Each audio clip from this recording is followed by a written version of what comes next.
जय श्री श्याम भक्तों। सत्यनारायण भगवान की जय। एक समय नैमिषारण्य तीर्थ में सौनकादि 88,000 ऋषियों ने श्री सुत जी से पूछा, हे प्रभु, इस कलयुग में वेद विद्या रहित मनुष्य को प्रभु भक्ति किस प्रकार मिलेगी तथा उनका उद्धार कैसे होगा? हे मुनिश्रेष्ठ, कोई ऐसा तप बताइए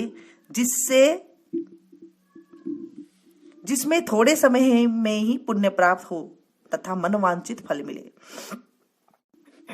वह कथा सुनने की हमारी इच्छा है। सर्वशास्त्र ज्ञाता श्री सुत जी बोले, हे वैष्णवों, मैं पूज्य आप सबने प्राणियों के हित की बात पूछी है, अतः मैं उस श्रेष्ठ व्रत को आप लोगों को बताऊंगा जिस व्रत को नारद जी ने लक्ष्मी नारायण जी से पूछा था और श्री लक्ष्मीपति ने मुनि श्रेष्ठ नारद जी से कहा था। सो ध्यान से सुनो। एक समय योगीराज नारद जी ने दूसरों के हित की इच्छा से अनेक लोकों में घूमते हुए मृत्यु लोक में आ पहुंचे। यहाँ अनेक योनियों में जन्मे हुए प्राय सभी मनुष्य के अपने कर्मों द्वारा अनेकों दुखों से पीड़ित देखकर सोचा, किस यत्न के करने से निश्चय ही मानव के दुखों का नाश हो सकेगा। ऐसा मन में सोचकर विष्णु लोक को गई।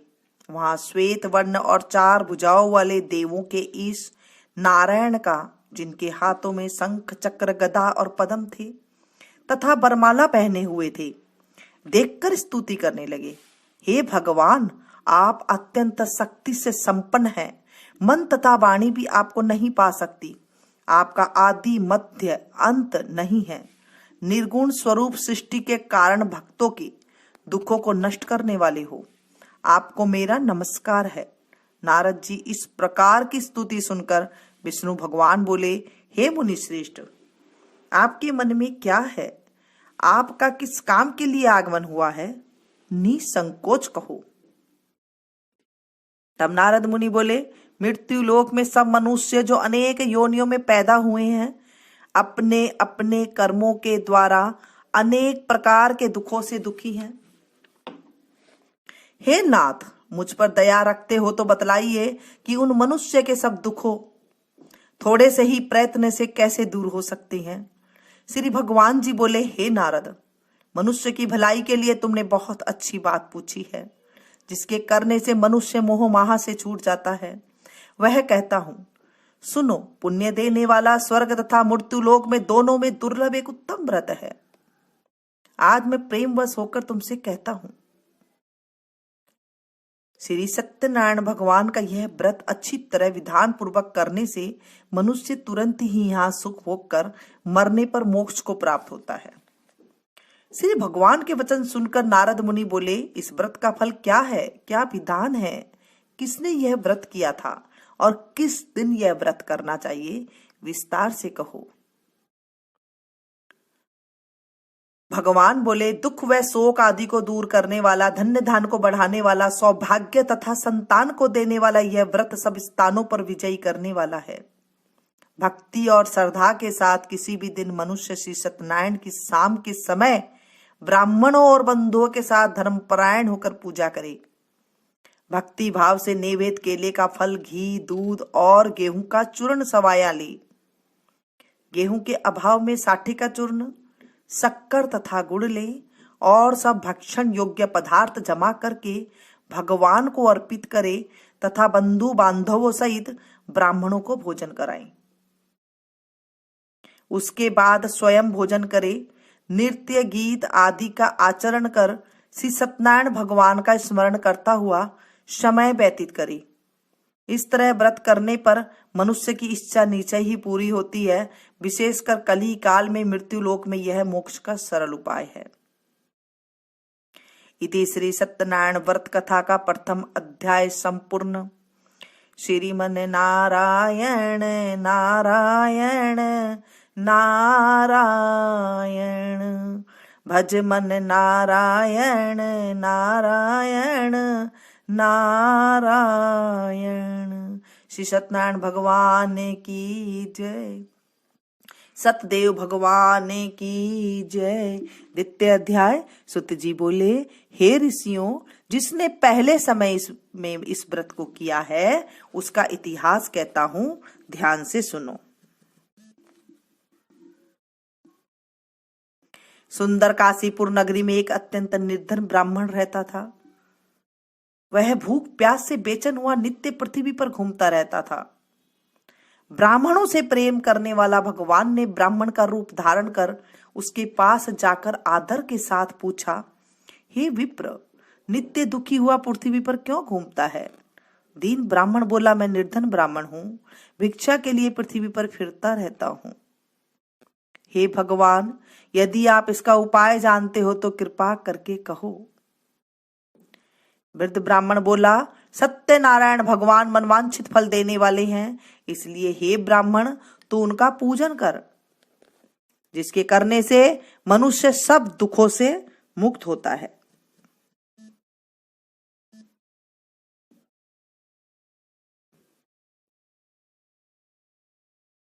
ब्राह्मण को व्रत का सारा वृत्तांत बतलाकर बुरे ब्राह्मण का रूप धारण करने वाले श्री सत्यनारायण भगवान अंतर्ध्यान हो गए।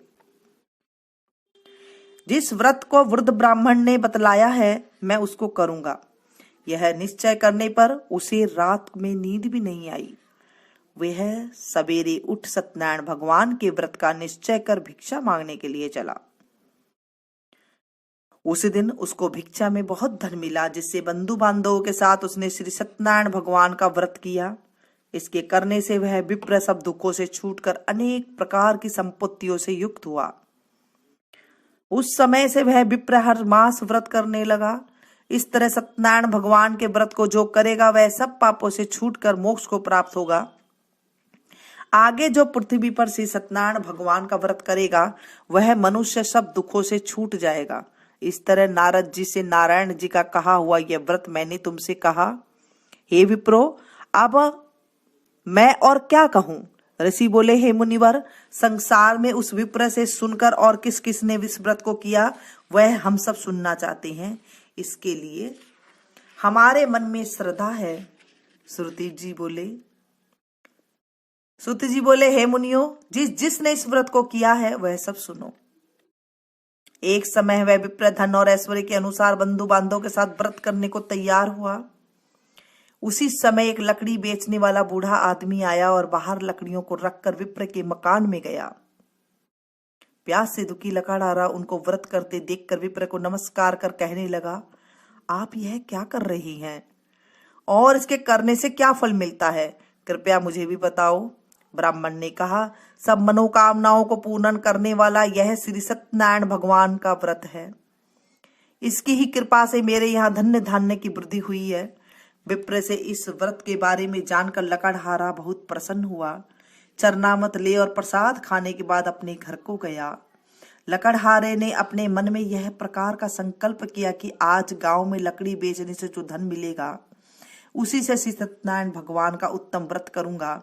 यह मन में विचार कर वह बूढ़ा आदमी लकड़ियां अपने सिर पर रखकर जिस नगर में धनवान लोग रह रहे थे वह ऐसे सुंदर नगर में गया।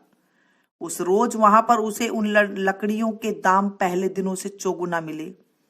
तब वह बूढ़ा लकड़हारा दाम ले और अति प्रसन्न होकर पके केले की फली, शक्कर, घी, दूध, दही और गेहूं का चूर्ण इत्यादि श्री सत्यनारायण भगवान के व्रत की कुल सामग्रियों को लेकर अपने घर गया। फिर उसने अपने भाई बंधुओं को बुलाकर विधि के साथ भगवान जी का पूजन और व्रत किया। उस व्रत के प्रभाव से वह बूढ़ा लकड़हारा धन, पुत्र आदि से युक्त हुआ और संसार के समस्त सुख भोग कर बैकुंठ को चला गया। इति श्री सत्यनारायण व्रत कथा का द्वितीय अध्याय संपूर्ण। श्रीमन नारायण नारायण नारायण, भजमन नारायण नारायण नारायण। श्री सत्यनारायण भगवान की जय, सतदेव भगवान की जय। तृतीय अध्याय। सुत जी बोले, हे श्रेष्ठ मुनियों, अब आगे की कथा कहता हूं। पहले समय में उल्का मुख नाम का एक बुद्धिमान राजा था। वह सत्यवक्ता और जितेंद्रिय था। प्रतिदिन देव स्थानों पर जाता तथा गरीबों को धन देकर उनके कष्ट को दूर करता था। उसकी पत्नी कमल के समान मुख वाली और सती साध्वी थी। भद्रशिला नदी के तट पर उन दोनों ने श्री सत्यनारायण भगवान का व्रत किया। उस समय वहां एक साधु नामक वेश्य था। उसके पास व्यापार के लिए बहुत सा धन था। राजा को व्रत देखकर वह विनय के साथ पूछने लगा, हे राजन, भक्ति तो चित्त से ये आप क्या कर रहे हैं? मेरी सुनने की इच्छा है, सो आप मुझे बतलाइए। राजा बोले, हे साधु, अपने बांधवों के साथ पुत्र आदि की प्राप्ति के लिए यह महाशक्तिवान श्री सत्यनारायण भगवान का व्रत व पूजन किया जा रहा है। राजा के वचन सुनकर साधु आदर से बोला, हे राजन, मुझसे इसका सब विधान कहो, मैं भी आपके कथानुसार इस व्रत को करूंगा। मेरे भी कोई संतान नहीं है और इससे निश्चय ही होगी। राजा से जब विधान सुन व्यापार से निवृत्त, तो वह आनंद के साथ घर गया। साधु ने अपनी पत्नी से संतान देने वाले उस व्रत का वर्णन सुनाया और कहा, जब मेरी संतान होगी तब मैं इस व्रत को करूंगा। साधु ने ऐसे वचन अपनी पत्नी लीलावती से कहे। एक दिन उसकी पत्नी लीलावती पति के साथ आनंदित हो सांसारिक धर्म में प्रभुत होकर श्री सत्यनारायण भगवान की कृपा से गर्भवती हो गई तथा 10वें महीने में उसके एक सुंदर कन्या का जन्म हुआ। दिनों दिन वह इस तरह बढ़ने लगी जैसे शुक्ल पक्ष का चंद्रमा बढ़ता है। कन्या का नाम कलावती रखा गया।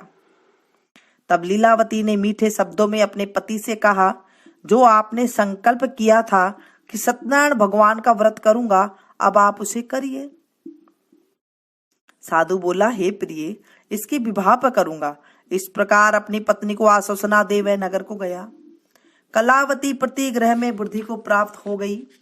साधु ने जब नगर में सखियों के साथ अपनी पुत्री को देखा तो तुरंत ही दूत को बुलाकर कहा, पुत्री के लिए कोई सुयोग्य वर देख कर लाओ।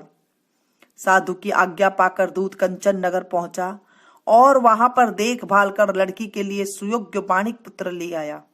उस सुयोग्य लड़के को देखकर साधु ने अपने बंधु बांधवों सहित प्रसन्नचित अपनी पुत्री का विवाह उसके साथ कर दिया। किंतु दुर्भाग्य से विवाह के समय भी उस व्रत को करना भूल गया। तब श्री भगवान क्रोधित हो गए और शाप दिया, तुम्हें दारुण दुख प्राप्त होगा। अपने कार्य में कुशल साधु बनिया जमाता सहित समुद्र के समीप स्थित होकर रत्नसारपुर नगर में गया और वहां दोनों ससुर जमाई चंद्रकेतु राजा के उस नगर में व्यापार करने लगे।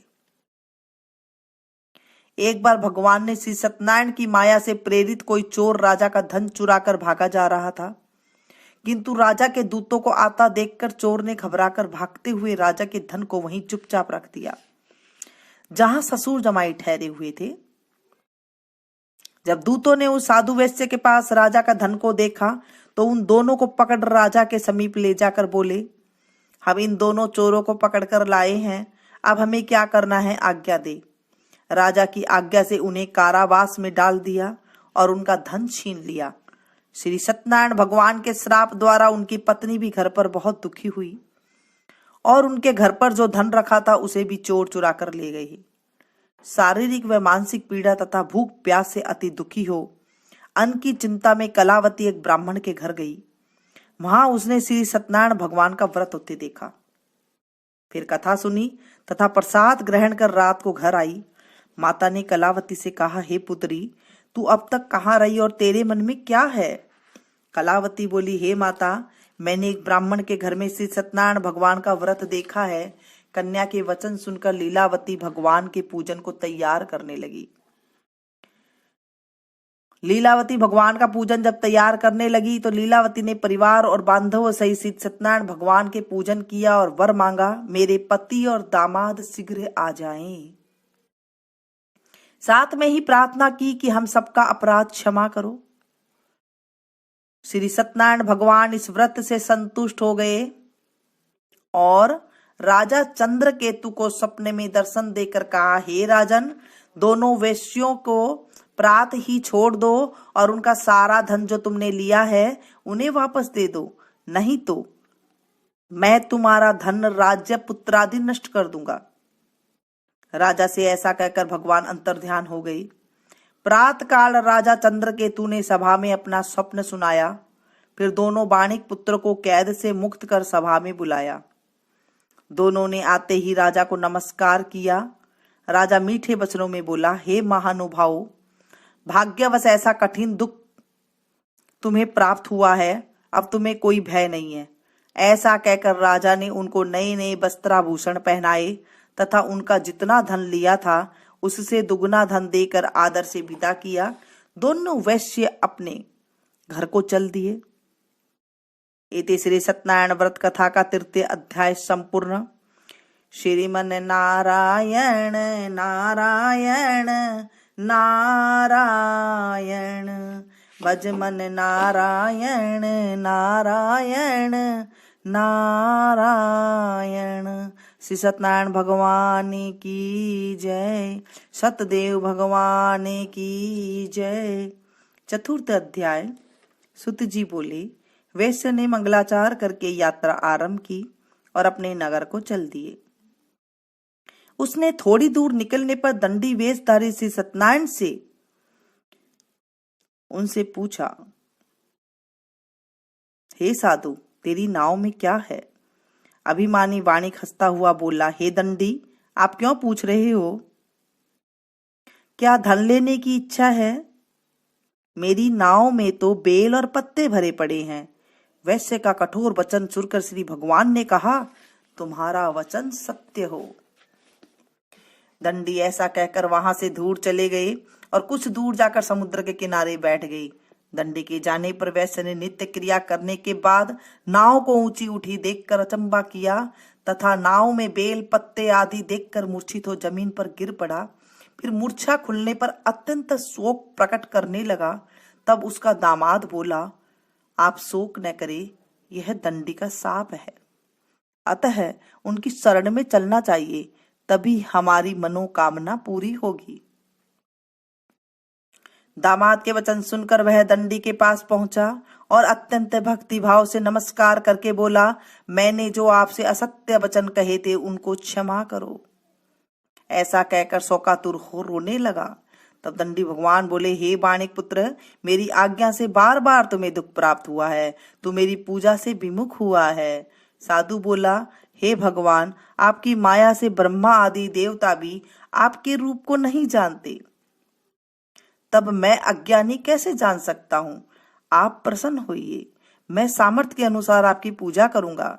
मेरी रक्षा करो और पहले के समान नौके में धन भर दो। उसके भक्ति युक्त वचन सुनकर भगवान प्रसन्न हो उसकी इच्छा अनुसार वर देकर अंतर ध्यान हो गए। तब उन्होंने नाव पर आकर देखा कि नाव धन से परिपूर्ण है। फिर वह श्री सत्यनारायण भगवान का पूजन कर साथियों सहित अपने नगर को चला। जब वह अपने नगर के निकट पहुंचा तब दूत को घर भेजा। दूत ने साधु के घर जाकर उसकी पत्नी को नमस्कार कर कहा, साधु अपने दामादी सहित इस नगर के समीप आ गए हैं। ऐसा सुन साधु की पत्नी ने बड़े हर्ष के साथ श्री सत्यनारायण का पूजन कर पुत्री से कहा, मैं अपने पति के दर्शन के लिए जा रही हूं, तू कार्य पूर्ण कर शीघ्र आ। माता के ऐसे वचन सुनकर कलावती प्रसाद छोड़कर जल्दी से पति के पास गई। प्रसाद की अवज्ञा के कारण श्री सत्यनारायण भगवान ने रुष्ट हो उसके पति को नाव सहित पानी में डुबो दिया। कलावती अपने पति को न देखकर रोती हुई जमीन पर गिर गई। इस तरह नौका को डूबा हुआ तथा कन्या को रोता हुआ देख साधु उस दुखी होकर बोला, हे प्रभु, मुझसे या मेरे परिवार से जो भूल हुई है उसे क्षमा करो। उसके दीन वचन सुनकर श्री सत्यनारायण भगवान प्रसन्न हो गए और आकाशवाणी हुई, हे साधु, तेरी कन्या मेरे प्रसाद को छोड़कर आई है, इसलिए उसका पति अर्दृश्य हुआ है। यदि वह घर जाकर प्रसाद खाकर लौटे तो इसे पति अवश्य मिलेगा। आकाशवाणी सुनकर कलावती ने घर पहुंचकर प्रसाद खाया, फिर पति के दर्शन किए। तत्पश्चात साधु ने बंधु बांधवों सहित श्री सत्यनारायण भगवान का विधि पूर्वक पूजन किया। उसके बाद इस लोक में सुख भोग कर अंत में स्वर्ग लोक को गया। इति श्री सत्यनारायण व्रत कथा का चतुर्थ अध्याय संपूर्ण। श्रीमन नारायण नारायण नारायण, भज मन नारायण नारायण नारायण। श्री सत्यनारायण भगवान की जय, सत्यदेव भगवान की जय। सुत जी बोले। पंचम अध्याय। सुत जी बोले, हे ऋषियों, मैं और भी कथा कहता हूँ, सुनो। प्रजा पालन में लीन तुंगध्वज नाम का एक राजा था। उसने भी भगवान का प्रसाद त्याग कर बहुत दुख पाया। एक समय वन में जाकर वन्य पशुओं को मारकर बड़ के पेड़ के नीचे आया। वहां उसने ग्वालों को भक्ति भाव से बांधवों सहित श्री सत्यनारायण जी का पूजन करते देखा। राजा देखकर भी अभिमानवश वहां नहीं गया और न ही नमस्कार किया। जब ग्वालों ने भी भगवान का प्रसाद उसके सामने रखा तो वह प्रसाद त्याग कर अपनी नगरी को चला गया। वहां पहुंचकर उसने अपना सब कुछ नष्ट पाया। तब वह जान गया कि यह सब भगवान ने किया है। तब वह विश्वास कर ग्वालों के पास गया और विधि पूर्वक पूजन कर प्रसाद खाया। सो श्री सत्यनारायण भगवान की कृपा से सब कुछ पहले जैसा हो ही गया। फिर दीर्घ काल तक सुख भोग कर मृत्यु होने पर स्वर्ग लोक को गया। जो मनुष्य इस परम दुर्लभ व्रत को करेगा, भगवान की कृपा से उसे धन्य धान्य की प्राप्ति होगी।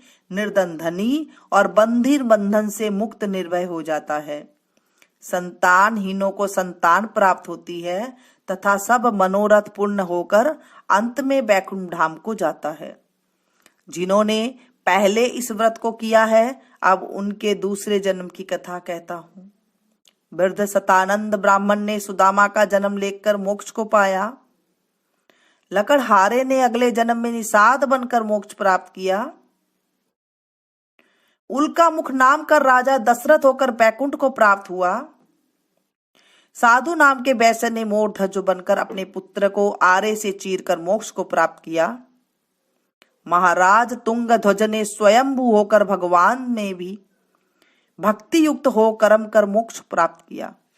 इति श्री सत्यनारायण व्रत कथा का पंचम अध्याय संपूर्ण। श्रीमन नारायण नारायण नारायण, भज मन नारायण नारायण नारायण। श्री सत्यनारायण भगवान की जय। अब हम भगवान जी सत्यनारायण भगवान जी की आरती करेंगे। ओम जय लक्ष्मी रमणा, स्वामी जय लक्ष्मी रमणा। सत्यनारायण स्वामी श्री सत्यनारायण स्वामी, जनपातक हरणा। जय लक्ष्मी रमणा, रतन जड़ित सिंहासन। अद्भुत छवि राजे ओ स्वामी, अद्भुत छवि राजे। नारद करत निरंजन, नारद करत निराजन। घंटा ध्वनि बाजे, जय लक्ष्मी रमणा। प्रगट भये कलि कारण, दिज को दरस दिया स्वामी, दिज को दरस दियो। बूढ़ो ब्राह्मण बन कर, बूढ़ो ब्राह्मण बन कर कंचन महल कियो। जय लक्ष्मी रमणा। दुर्बल भील कठारो, जिन पर कृपा करी स्वामी, जिन पर कृपा करी। चंद्रचूड़ एक राजा, चंद्रचूड़ एक राजा, तिनकी विपत्ति हरी। जय लक्ष्मी रमणा। वैश्य मनोरथ पायो, सरधा तज दीनी स्वामी, सेवा तज दीनी। सो फल भोग्यो प्रभु जी, सो फल भोग्यो संवरा, फिर स्तुति कीनी। जय लक्ष्मी रमणा। भाव भक्ति के कारण छिन छिन रूप धराओ, स्वामी पल पल रूप धरो। सरदा धारण कीनी भक्ति धारण कीनी, तिनको काज शरू।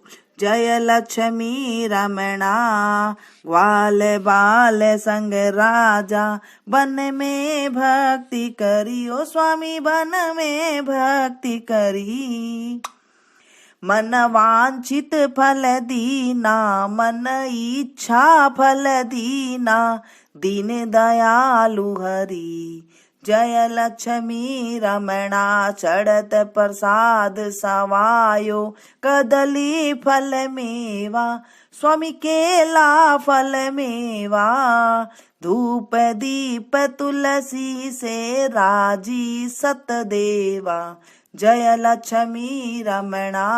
श्री सत्यनारायण भगवान जी की स्वामी जी की आरती, जो कोई नर गावे ओ स्वामी प्रेम सहित गावे।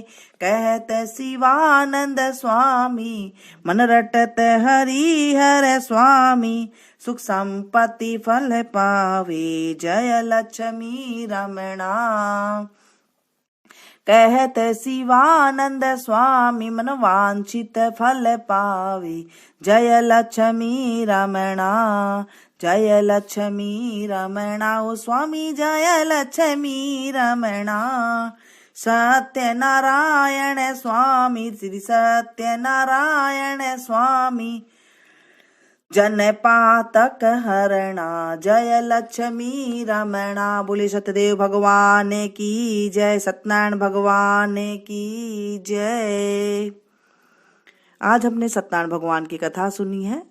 इसे आप ज्यादा से ज्यादा शेयर करें ताकि औरों को भी लाभ मिल सके। मिलती हूँ फिर से एक नई वीडियो में नई जानकारी के साथ। तब तक आप लोग देखते रहिए मीनू संगीत। Thank you.